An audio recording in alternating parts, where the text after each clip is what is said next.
existem assuntos na UES que são bem comuns e que não são assuntos que são tão tratados por nós professores na sala de aula, porque eles não são comuns no Enem.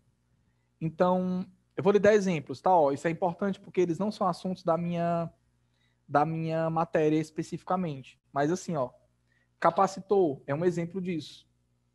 Capacitor, por exemplo, é um assunto que nós, professores, não damos muita atenção na sala de aula e passamos por ele o mais rápido possível, porque ele nunca foi cobrado no Enem. Quando foi no Enem de 2000 e Dom Pedro I. Então, não é um assunto que você deve perder tempo para o Enem. Mas para a UES, sim, porque a UES, ela ainda é vestibular tradicional. Apesar das questões estarem a cada ano se parecendo mais com o Enem. Outro assunto é o MHS, que se vocês pegarem aí no material de algum professor questões de MHS, vocês tratem de fazê-las, porque são questões importantes, são assuntos que a UES está sempre cobrando. Outro assunto é o assunto de estática de um corpo extenso. Estática, não vou nem escrever assim, eu vou chamar de momento. Momento angular. Momento angular. Momento angular. Que é o assunto que é momento igual a força vezes distância. Não é trabalho, força vezes deslocamento. Angular. Depois, sabe qual é o outro? Gravitação não, que eu acho que você já recebe atenção disso no Enem. Mas gravitação também é importante para a UES. Só que gravitação eu sei que vocês são bem preparados em relação a isso. E outro assunto uma coisa que vocês também se equivocam. Não tem dois programas que a gente estuda muito um assunto que a gente estuda muito no Enem, na sala de aula por causa do Enem. Indução eletromagnética, essas fórmulas aqui, ó. Força eletromotriz induzida, variação do fluxo magnético à medida que o tempo passa. Fluxo, BA cosseno θ. Deixa eu ver o que mais. Aquela história de aproximar o ímã da espira, a corrente vai se formar em sentido horário ou anti-horário. Aquilo ali não faz parte do programa da UES. Essa história aqui, aproximou o norte, que tem até questão no Enem sobre isso, aproximou o norte de uma espira, ó. Aí o campo magnético dela vai atravessar a área da espira e cria uma variação de fluxo magnético, criando aqui uma corrente. Eles perguntam o sentido da corrente. Aqui no caso, se eu estou aproximando o norte, aí eu desenho um N aqui dentro, essas pontas do N te diriam o sentido da corrente. Isso não faz parte do programa da UES. Isso não é para cair na sua prova. E física moderna. Física moderna não faz parte do programa da UES. Por incrível que pareça, o final do eletromagnetismo não faz parte do programa da UES. Não está lá no programa. Bora lá, ó. Então, assim, deem atenção a isso e não esqueçam disso. De que não é uma questão, tipo assim, se você amanhã, hoje à noite ainda vou estudar alguma coisa, não invente estudar indução, não. Bora lá. Aí, deixa eu ver aqui uma questão mesmo. A 7ª e a 8ª, que são de capacitores, só para relembrar, já que capacitores eu sei que eu passei bem rápido na matéria, eu acho que eu ajudo mais. Já que as questões aí estão simples, vamos para capacitores.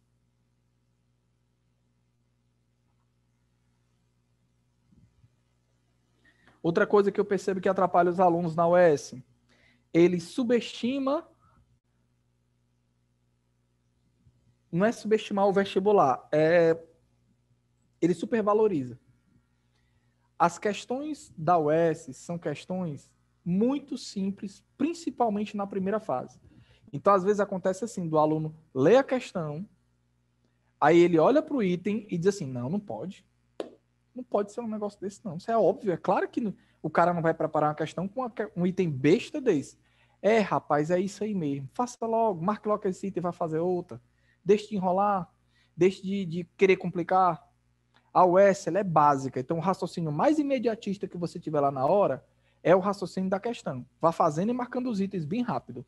Não é um raciocínio complexo, viu? Aí ele diz assim, 7ª. Considere dois capacitores ligados em série e conectados a uma bateria. Dois capacitores ligados em série e conectados a uma bateria.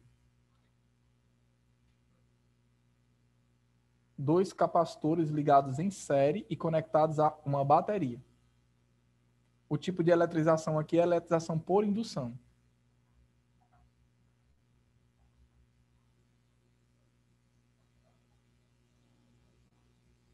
Aí ele vai dizer assim,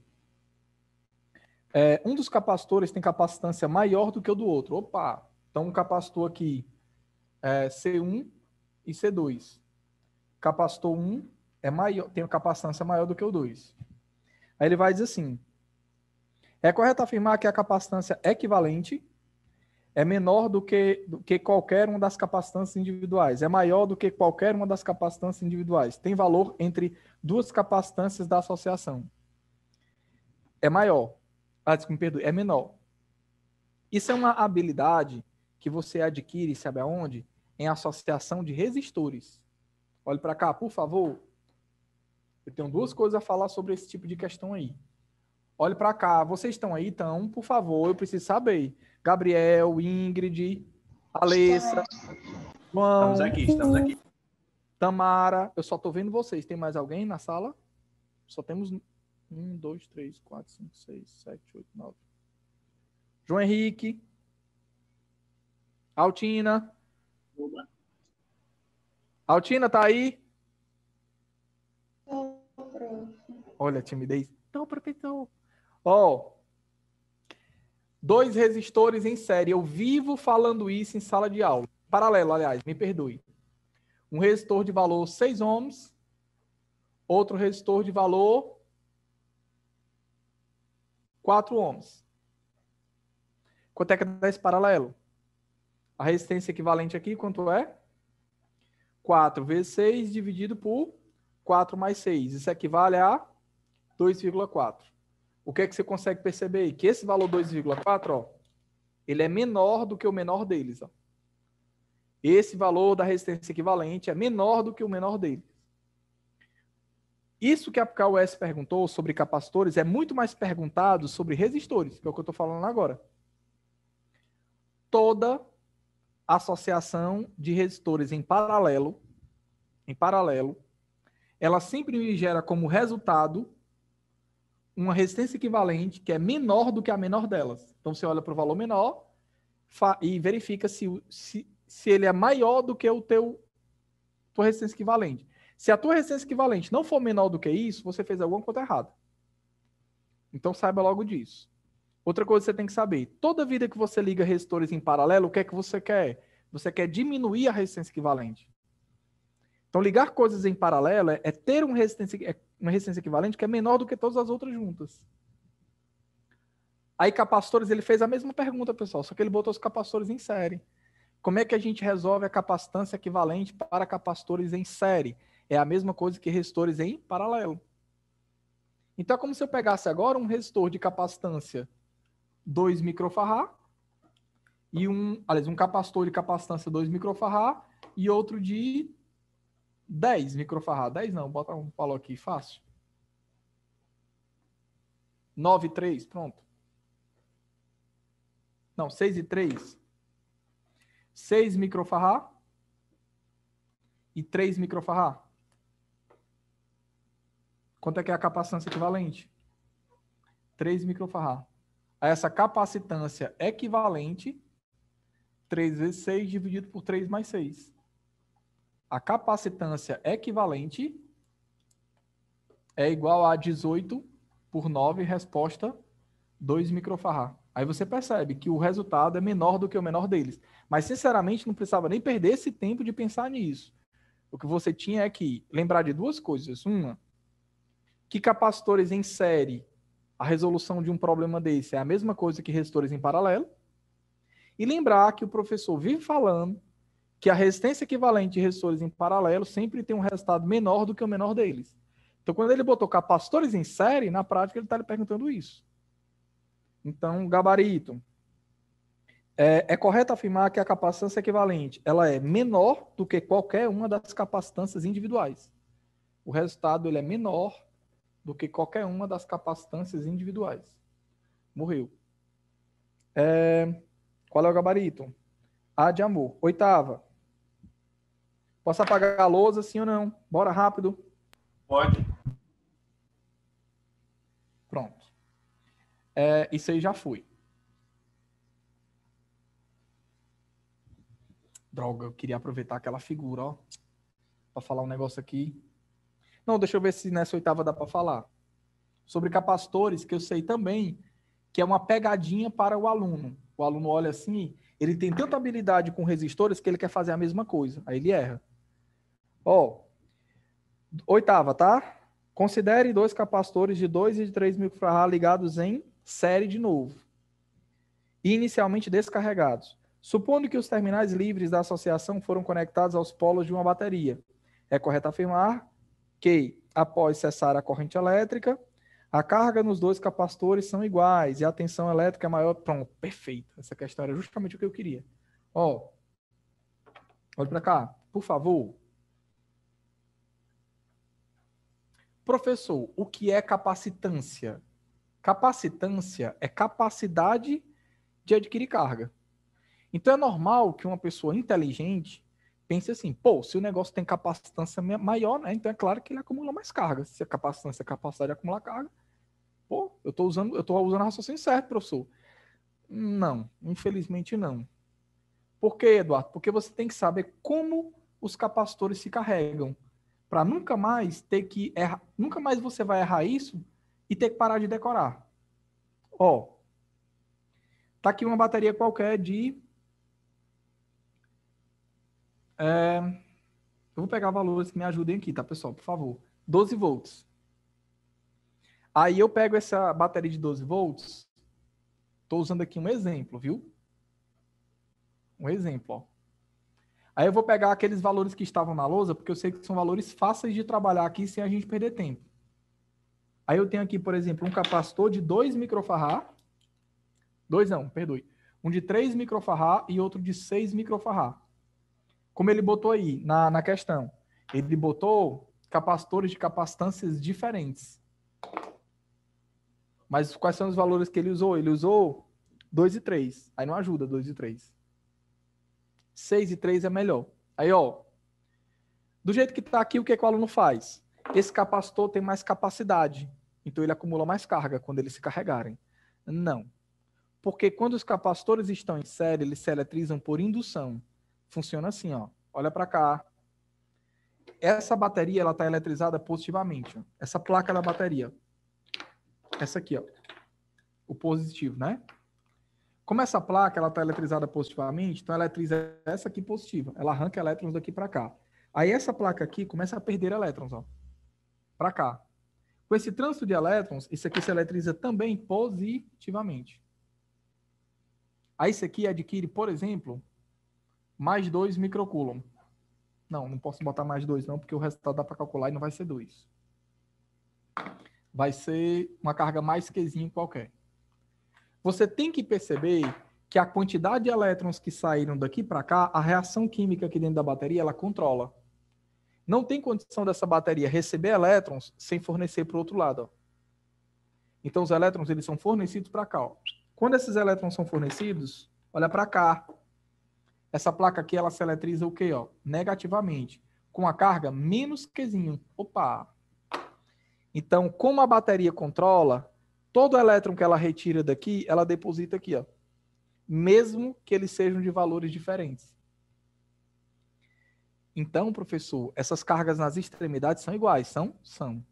O que vai fazer essas outras duas placas aqui se carregarem também? Lembre-se que aqui no meio tem um isolante elétrico, bem aqui, ó. Esse isolante não permite a passagem de elétrons de uma placa para outra.